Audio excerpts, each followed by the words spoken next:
પાલિકામાં જ બે અધિકારીઓ વચ્ચે સંકલનના અભાવે આર્ય કન્યાનો 10 દિવસ પૂર્વે બનેલો 3.34 કરોડનો રોડ પાણી પુરવઠા વિભાગે તોડ્યો। શહેરના રોડ પર રોડ બનાવવા અને બની ગયેલા રોડને ખોદી નાખવા માટે પાલિકા બદનામ છે। ત્યારે શહેરના કારેલીબાગ વિસ્તારમાં ભૂતળી ઝાપાથી આર્ય કન્યા સ્કૂલ તરફ 10 દિવસ પહેલા ₹3.34 કરોડના ખર્ચે બનેલો રોડ પાણી પુરવઠા વિભાગે ખોદી નાખતા વિવાદ સર્જાયો હતો।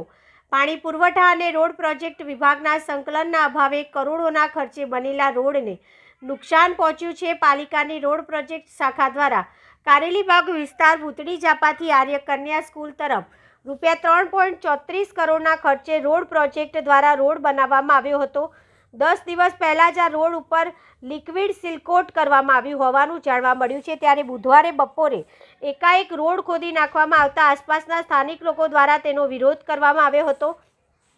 પાણી પુરવઠા વિભાગની ટીમે પાણીની લાઈન શોધવા માટે કાસ પરથી જતા બ્રિજની બાજુમાં ખાડો ખોદ્યો હતો અને લાઈન તપાસી હતી। ત્યારબાદ તેઓએ ખાડો પૂર્યો હતો। જો કે પાણી પુરવઠા વિભાગે આ અંગે રોડ પ્રોજેક્ટ શાખાને જાણ નહીં કરી હોવાનું સપાટી પર આવ્યું છે। રોડ પ્રોજેક્ટ શાખાના અધિકારીઓ પણ આ બાબતે અંજાણ હતા।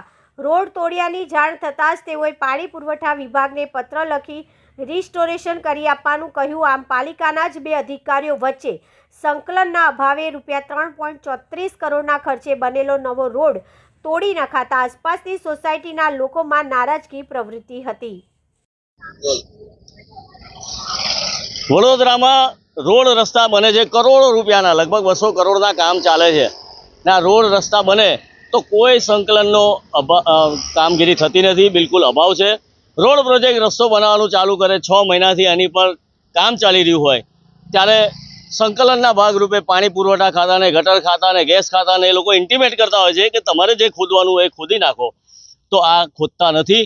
અને જેવો રોડ બની ગયો, જેવું એની પર કાર્પેટ થઈ ગયું, જેવું એની પર એસી થઈ ગયું, આસ્ફાલ્ટ કોન્ક્રીટ થઈ ગયું, ઇવન કોર ટેસ્ટ કરી ગયા રોડની સ્ટ્રેન્થનો, હજી ખાલી ચેમ્બરો જ ઊંચી કરવાની બાકી છે અને પાણી પુરવઠા ખાતા આવ્યું અને આ રોડની વચ્ચોવચ્ચ ખૂબ મોટું ખોદી નાખ્યું। કયા કારણસર ખોદ્યું ને કયા કારણસર પૂરી દીધું, 5 મિનિટ ખુલ્લું રહેવા દીધું ને 5મી મિનિટે પૂરી દીધું, તો આ કોઈ કારણ વગરનું છે। આના માટે જવાબદાર કોણ? આ નવો નક્કો રોડને તોડી નાખ્યો। હવે નવા જેવો તો બનવાનો નથી, આ તો જાણે નવું ખમીસ ખરીદ્યું અને બીજા દાડથી થીગડાવાળું પહેરવાનું એવી હાલત આ રોડની કરી નાખી। તો આને માટે જવાબદાર કોણ ને જવાબદારો ઉપર શિક્ષાત્મક કાર્યવાહી શું, એ પણ એક સવાલ છે।